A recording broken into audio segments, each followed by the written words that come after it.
Ground રિપોર્ટમાં આપનું સ્વાગત છે। હું છું આપની સાથે સંધ્યા। રાજ્યમાં દારૂબંધી નામની રહી ગઈ હોય તેમ લાગી રહ્યું છે।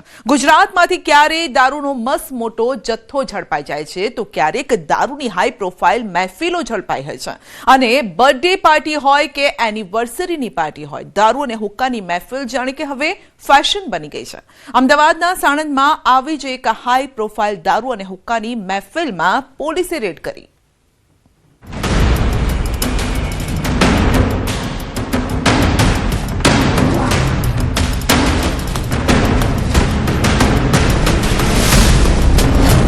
વીકેન્ડ હોમમાં હાઈ પ્રોફાઇલ દારૂ હુક્કા પાર્ટી।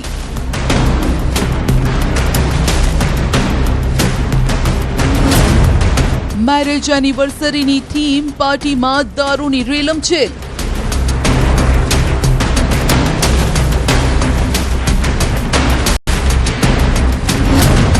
દારૂ હુક્કા મહેફિલમાં પોલીસ બની મહેમાન। અમદાવાદ નજીક આવેલા સાણંદના નિર્વાણા ગ્રીન વીકેન્ડ વિલામાં પોલીસે એક હાઈ પ્રોફાઇલ દારૂની મહેફિલમાં દરોડો પાડ્યો। રાત્રે પોલીસે પાડેલા દરોડા બાદ આલિશાન પાર્ટીના દ્રશ્યો સામે આવ્યા। વિલા નંબર 200માં આયોજિત આ હાઈ પ્રોફાઇલ પાર્ટીમાં કાયદાના લીરે લીરા ઉડતા જોવા મળ્યા। પોલીસ તપાસમાં જે દ્રશ્યો સામે આવ્યા છે તે કોઈ ફિલ્મી સેટથી કમ નથી। આ પાર્ટી માત્ર સામાન્ય ગેટ ટુગેધર ન હતી, પરંતુ એક ચોક્કસ થીમ બેઝ આયોજન હતું। બંગલામાં પ્રવેશતાની સાથે જ એક વિશાળ ગાર્ડન, પ્રાઇવેટ સ્વિમિંગ પુલ અને ખાસ તૈયાર કરવામાં આવેલો ડાન્સ ફ્લોર જોવા મળ્યો। મહેમાનો માટે ખાસ બાર ટેબલની પણ વ્યવસ્થા હતી, જ્યાં કોકટેલનું સ્પેશિયલ મેનુ પીરસવામાં આવ્યું હતું। આ હાઈ પ્રોફાઇલ પાર્ટીમાં તમામ પ્રકારનું આયોજન કરાયું હતું। વીકેન્ડ હોમમાં ફૂડ કાઉન્ટર ગોઠવાયા હતા। 11 ટેબલ પર કેક, હુક્કા, દારૂ પીરસવામાં આવ્યો હતો। મહેમાનો માટે પણ વિશેષ પહેરવેશ અને પહેરવા માટેના માસ્ક પણ રાખવામાં આવ્યા હતા। પ્લોટમાં ખાસ ડીજે, ડાન્સ ફ્લોર, દંપતીના મોટા કટઆઉટ પણ લગાવવામાં આવ્યા હતા। મુંબઈના અમિત ગોપીલાલ પચેરીવાલે પોતાના સાઢુ આદર્શ અગ્રવાલની 25મી એનિવર્સરીની ઉજવણી કરવા માટે પાર્ટીનું આયોજન કર્યું હતું। અમદાવાદના સાણંદ નજીક આવેલા નિર્વાણા ગ્રીન્સ બંગલોઝમાં 200 નંબરના બંગલામાં જે છે દારૂની મહેફિલ ચાલતી હોવાની જે બાતમી સાણંદ પોલીસને મળી હતી અને એ દારૂની મહેફિલનો પર્દાફાશ કર્યો છે। આદર્શ અગ્રવાલ નામના જે વ્યક્તિ છે તેઓની 25મી વેડિંગ એનિવર્સરી હતી અને તેની હાઈ પ્રોફાઇલ પાર્ટી હતી, જ્યાં દારૂની મહેફિલ ચાલતી હતી, હુક્કાની મહેફિલ ચાલતી હતી અને એ મહેફિલનો પર્દાફાશ જે છે એ દારૂની પાર્ટીનો પર્દાફાશ જે છે તે આ સાણંદ પોલીસે કર્યો છે। અને હાલ આપ જે જોઈ શકો છો એ 200 નંબરના બંગલામાં જ્યાં આ પાર્ટી ચાલતી હતી ત્યાં 11 જેટલા ટેબલ જે છે તે લગાવવામાં આવ્યા હતા। 10 જેટલા હુક્કા જે છે તે પણ કબજે કર્યા છે અને મોટી સંખ્યામાં દારૂની બોટલો જે છે તે કબજે કરવામાં આવી છે। અહીંયા ડાન્સ ફ્લોર જે છે તે પણ હું આપને બતાવીશ કે જે પ્રકારે અહીંયા જે હાઈ પ્રોફાઇલ દારૂની જે પાર્ટી ચાલતી હતી અને ત્યાં આ પોલીસ અહીંયા ગઈકાલે રાત્રે તાટકી હતી અને અહીંયા જે છે એ દરોડા પાડી અને આખો આ પર્દાફાશ જે છે તે કરવામાં આવ્યો છે અને હાલ 80 લોકો જે છે તેઓની અટકાયત કરવામાં આવી છે। ઝડપાયેલી લક્ઝરિયસ કારમાંથી પણ દારૂના બોક્સ મળી આવ્યા, જે સૂચવે છે કે આયોજન ખૂબ મોટા પાયે હતું। પોલીસે બાતમીના આધારે રેડ કરતા જ મહેફિલમાં અફરાતફરી મચી ગઈ।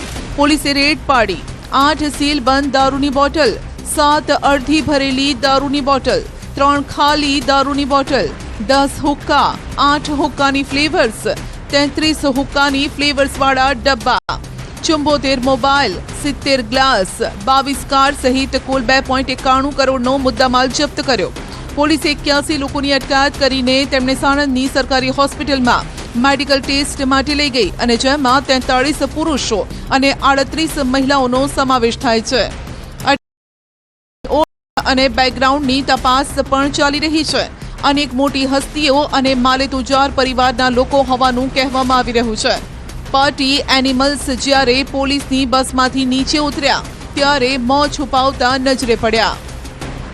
આ મહેફિલ જે યોજનાર જે છે એમાં આદર્શ જગદીશ અગ્રવાલ, અમિત ગોપીલાલ પચેરીવાલ એ બંને આ યોજી હતી અને આદર્શ જગદીશ અગ્રવાલની 25th મેરેજ એનિવર્સરીને સંદર્ભે આ મહેફિલ યોજવામાં આવી હતી।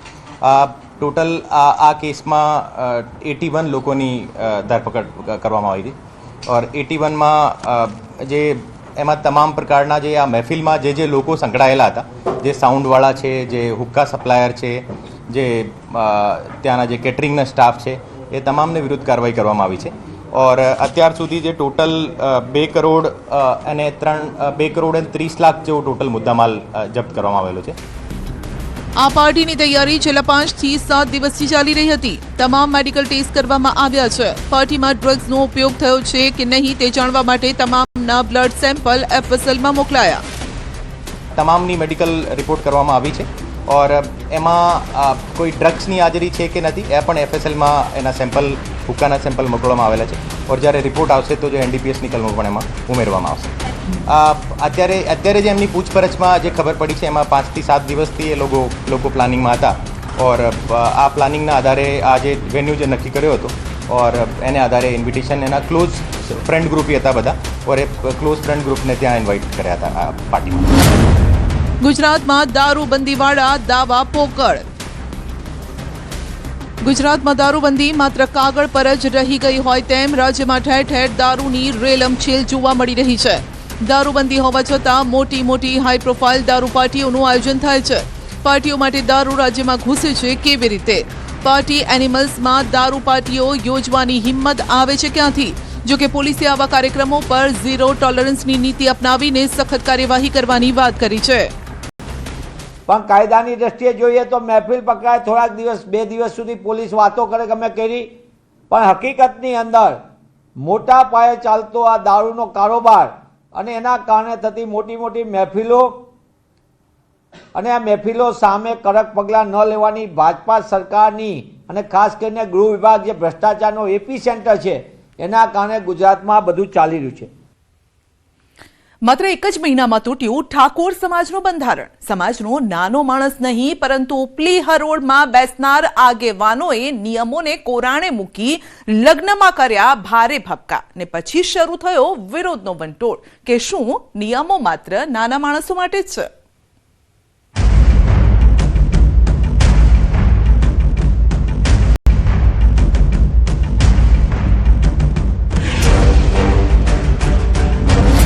પાટણમાં ઠાકોર સમાજના બંધારણનો ભંગ. લગ્નમાં ઝાકમઝોળથી ઉઠ્યા સવાલ. ઠાકોર સમાજના આગેવાને જ પ્રસંગમાં કર્યો ભારે ભપકો. ક્યાં ગયું એ બંધારણ જેમાં સૌને એક કરવાની વાત કરાઈ હતી? ખોટી બધીઓ દૂર થાય અને સમાજ બંધારણના નામે કોરી અવાજોમાંથી બહાર નીકળી આ મોંઘવારીના સમયમાં લોકો ખોટા ખર્ચા કરીને દેવાદાર ના બને, આ એના માટેનો પ્રયત્ન છે. આનાથી સમાજમાં એકતા આવશે, સમાનતા આવશે. અહીંયા ઊંચ નીચ ભૂલી અને તમામ લોકોએ આ બંધારણનો અમલ કરવાનો રહેશે. બોલો, ધારાસભ્યની આ વાતને માંડ 1 મહિનો જ વીત્યો છે અને ત્યાં તો નિયમો તૂટવાનું શરૂ થઈ ગયું. અને આ નિયમો તોડનાર કોઈ સામાન્ય માણસ નહીં પરંતુ બંધારણનું પાલન કરાવવાની જવાબદારી જેના શિરે હોય તેવા આગેવાનો જ છે. જોઈ લો આ દ્રશ્યો જ્યાં ખુલ્લા આકાશમાં રંગબેરંગી આતિશબાજી થઈ રહી છે. સ્ટેજ પર ગવાઈ રહ્યા છે લગ્નના ગીતો. કલાકારો બાંધી રહ્યા છે સમા. પ્રસંગમાં ઉમટી છે ભારે ભીડ. આ દ્રશ્ય સાબિતી છે એ વાતની કે અહીં થઈ રહ્યો છે ઠાકોર સમાજના બંધારણના નિયમોનો ભંગ. બનાસકાંઠા બાદ પાટણમાં પણ ઠાકોર સમાજના બંધારણના લીરે લીરા ઉડ્યા. દ્રશ્યો સાંતલપુરના કોરડા ગામના છે જ્યાં ઠાકોર સમાજના આગેવાને જ સમાજનું બંધારણ તોડ્યું. કોરડા ગામના યુવા મહિલા સરપંચના લગ્નનો આ પ્રસંગ હતો જ્યાં ડીજે અને રાસ ગરબાનું આયોજન કરાયું હતું. લગ્ન પ્રસંગે રાસ ગરબાનું આયોજન કરી ભપકાદાર લગ્ન પ્રસંગ કરી ઠાકોર સમાજના આગેવાન મગનજી ઠાકોરે નિયમોનો ઉલાળ્યો કર્યો જેનો વિડીયો વાયરલ થતા સમાજના આગેવાનોએ તેનો વિરોધ કર્યો. તો પ્રસંગનું આયોજન કરનાર પૂર્વ સરપંચ મગનજીએ કહ્યું કે દીકરીના લગ્ન તો બંધારણ રચાતા પહેલા નક્કી થયા હતા. મારે સમાજના બંધારણ પહેલાં સોળી છોકરાના લગ્નને નક્કી થઈ ગયા હતા, પણ સમાજનું બંધારણ આવ્યું એટલે મારે પત્રિકા સફળ હતી તો મેં આપી નથી, સમાજમાં કાર્ડ આપ્યા. અને કોઈ સમાજને નુકસાન થાય એવું મેં મારા છોકરાના લગ્ન આબાઈ દીધું નથી, છોડીનું લગ્ન લખ્યું નથી. પછી છોડીને કોઈ પુરતમાં એક જ આલી છે દર દાગીના સમાજના નીતિ નિયમ પ્રમાણે હેડ્યા છીએ. કાર્યક્રમ માતાજીનો જ હતો, પણ મારા ઘરે લગ્ન હતા એટલે એ તારીખે એમને એવું લાગ્યું કે ડીજે નથી લાવ્યા, લાઈવ પ્રોગ્રામ કર્યો હતો. કલાકારે અમારા ઠાકોર સમાજની છોડી લાવ્યા હતા. અમે કોઈ પણ બંધારણ તોડ્યું નથી. સુરતમાં એક જ પિત્તરનું બેડું મેલ્યું છે, આમ જાહેરમાં કાંઈ પણ બીજું નહીં. એ આમ અમારે કુળદેવીનો જન્મદિવસ પણ હતો અને લગ્ન પણ એક ભેગું હતું, એક તારીખ. એ ટાઈમ જ મુહૂર્ત આવ્યા હતા એમ લગ્નના, એટલે બે સંગાત હતું એટલે એ રાખ્યું હતું. જો કે સવાલ એ છે કે આ લગ્ન પ્રસંગમાં લવિંગજી પણ હાજર રહ્યા હતા, તો તેમણે કેમ આનો વિરોધ ન કર્યો? કારણ કે નિયમો ઘડવામાં તો લવિંગજી પણ આગળ હતા. તો સમાજના અન્ય અગ્રણીઓએ પણ અલગ અલગ મત આપ્યો છે. કોઈકે કહ્યું કે આ માતાજીનો પ્રસંગ હતો, બ્રહ્માણી માતાની પ્રાગટ્ય દિવસની ઉજવણી હતી, તેથી રાસ ગરબાનું આયોજન થયું હતું. તો કોઈકે કહ્યું સમાજના જ કેટલાક લોકો મગનજીને બદનામ કરવા માંગે છે. તો અન્ય આગેવાનોએ કહ્યું કે સમાજના ઘર અહીં વધુ છે, તો પ્રસંગમાં માથા પણ વધારે દેખાય ને હતો ત્યારે થઈ ગઈ. જ્યારે અન્ય એક આગેવાને કહ્યું કે 3 જિલ્લાના લોકોએ મળીને બંધારણ રચ્યું, જેમાં તેઓનો મત જ નથી લેવાયો અને તેઓને આમંત્રણ પણ નહોતું અપાયું. સમાજના દરેક 16 મુદ્દાના હિતમાં રહીને બધું એમને લગ્ન પ્રસંગ પૂરો કર્યો છે. એટલે બંધારણનો કોઈ તૂટે એવો કોઈ સંકોચ નથી. એટલે આ બધી લાઈવ પ્રોગ્રામની જે વિડીયો વાયરલ કરી ખોટી મગનજીને ખોટી બદનામ કરવાની વાત થઈ રહી છે. આ પોતાના ગામમાં 1000 ઘર છે કોયડિયાના. અમે તો રાઠોડ પરિવારમાંથી આવીએ છીએ, પણ એમના પોતાના પરિવાર જે આવ્યા હોય તે બંધારણ તો હમણાં થયું, એ પહેલાં લેતી દેતી થલ હોય એટલે લોકો તો આવે, એટલે મેદની દેખીને જો એવું ઉલ્લેખન કરી નાખતા હોય તો સમાજ માટે ખોટું છે. અમાને કોઈને, હું તમને વાત કરું, કોઈને વાત જ નથી કરી. અમારા ઠાકોર જમણા હાથરપર તાલુકામાં આ લોકોએ આ 3 જિલ્લાના માણસો ભેગા થયા, એમાં મને 5 જણ માણસોને બોલાવવા તો પડે ને. બોલો હવે આમાં કયું કારણ સાચું માનવું? કારણ કે જો નિયમ હોય તો બધા માટે એક સરખો હોવો જોઈએ, પણ અહીં તો સમાજના જ આગેવાનો તેનો ઉલાળ્યો કરી રહ્યા છે. 2 દિવસ પહેલા પણ પ્રસંગમાં ડીજે વગાડવા બદલ અર્જુન ઠાકોર અને ગબ્બર ઠાકોરનો વિરોધ થઈ ચૂક્યો છે. જાબડિયામાં ઠાકોર પરિવાર પર પ્રતિબંધ હોવા છતાં ડીજે સાથે વરઘોડો કઢાયો હતો, જે મામલે સમાજે વિરોધ કરતા કહ્યું કે દોષિતોને 1 વર્ષ માટે સમાજ બહાર મૂકવા, સામાજિક આર્થિક ધંધાકીય બાબતમાં સહકાર ન આપવો ને જે પણ વ્યક્તિ તેમને સહકાર આપે તેને પણ દોષિત ગણવા. જે મામલે અર્જુન અને ગબ્બર ઠાકોરે કહ્યું કે સમાજના લોકોએ તેમને પૂછ્યા વગર જ નિર્ણય લીધો છે. ઘરે લગ્ન હતા, ગબ્બરભાઈ વનાજી ઠાકોર કલાકાર, અર્જુનભાઈ વનાજી ઠાકોર એ પણ કલાકાર. આ 3 પરિવાર ઉપર આ બંધારણનો અમલ અત્યારે બેઠા બેઠા ચાલુ છે. ગોમ કેમ ના ફેવરમાં છે ભાઈ? ગોમ કેમ ના ફેવરમાં છે? ઓલરેડી પ્રોગ્રામ બધી જગ્યાએ ચાલુ જ છે. 3 જિલ્લા માટેનું બંધારણ છે, તો બંધારણ હોવું જોઈએ તો આખી સમાજ માટે આખા ગુજરાતમાં હોવું જોઈએ. બધી જગ્યાએ ઠાકોર સમાજ છે. જે આ બંધારણના કારણથી તમારા ભાઈઓમાં, તમારા કુટુંબમાં, તમારા ભાઈઓમાં કોઈ દાડો રાગ ના બગાડતા એ લોકો કદીએ નહીં આવે. તમારા ભાઈઓમાં કાયમ ભેળું રહેવાનું છે. આમ દેખાદેખીમાં ખિસ્સા ખાલી ને ભપકા ભારે ન પડે તે માટે ઠાકોર સમાજે એક થઈ એક થવા માટે આ બંધારણ રચ્યું હતું. પરંતુ અહીં તો બંધારણ રચાયાના 1 મહિનામાં જ સમાજના ભાગલા પડવા લાગ્યા છે. ત્યારે હવે આગેવાનો શું આ નિયમોમાં બાંધછોડ કરશે કે પછી સમાજ આ જ રીતે નિયમો તોડતો રહેશે અને વિરોધ થતો રહેશે? મહાનગર હોય કે નાના શહેર, ફરી સામે આવ્યો છે લુખ્ખાઓનો આતંક. પોલીસની ટાંટિયા તોડ સર્વિસ સરઘસની જાણે અસર ઓસરી રહી છે. માથું ઊંચકી રહ્યા છે લુખ્ખાઓને, હાથમાં લઈ રહ્યા છે કાયદો.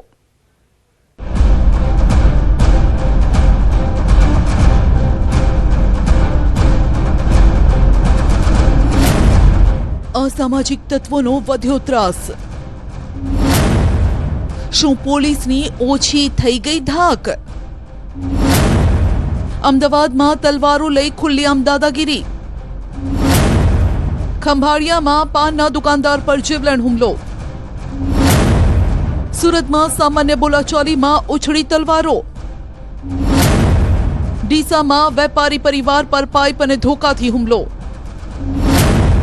આ તસવીરો જીવતો જાગતો પુરાવો છે અસામાજિક તત્વોના આતંકનો.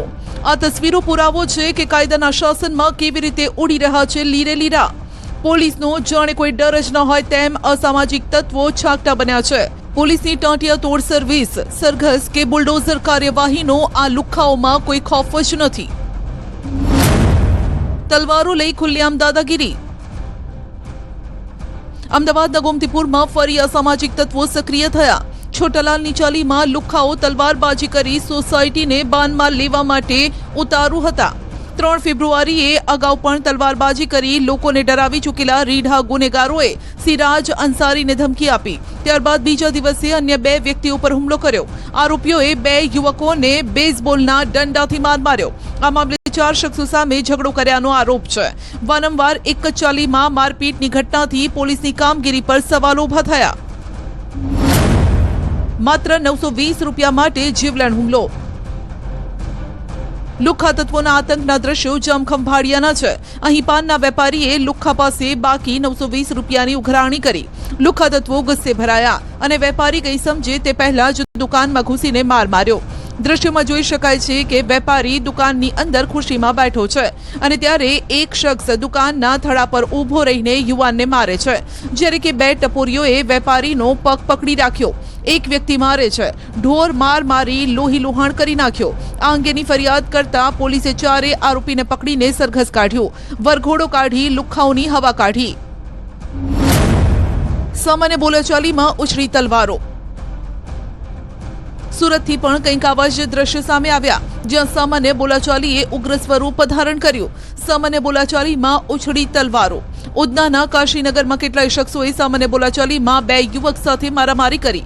તલવાર જેવા તીક્ષ્ણ હથિયારથી 2 યુવકો પર હુમલો કર્યો. અસામાજિક તત્વોનો આતંક સીસીટીવીમાં કેદ થયો.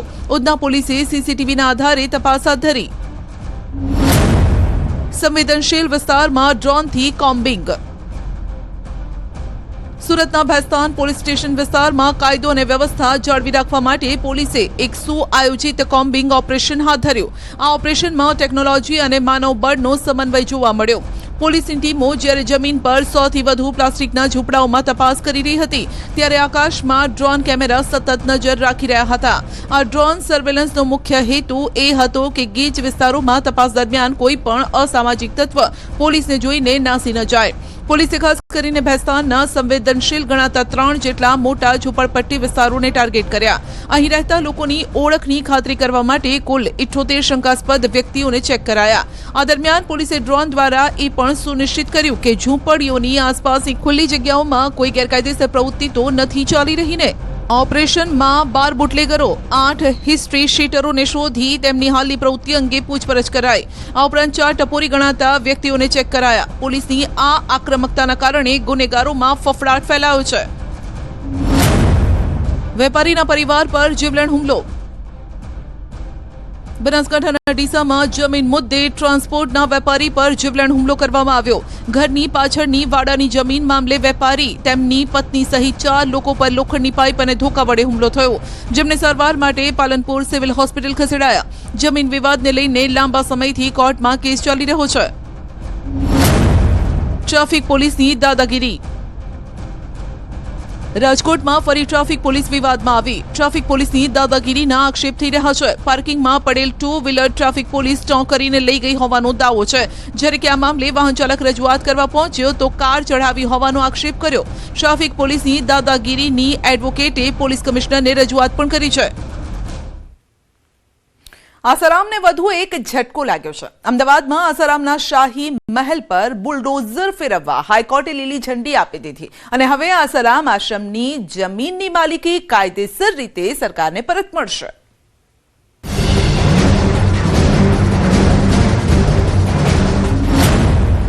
અમદાવાદમાં તૂટશે આસારામનો આશ્રમ.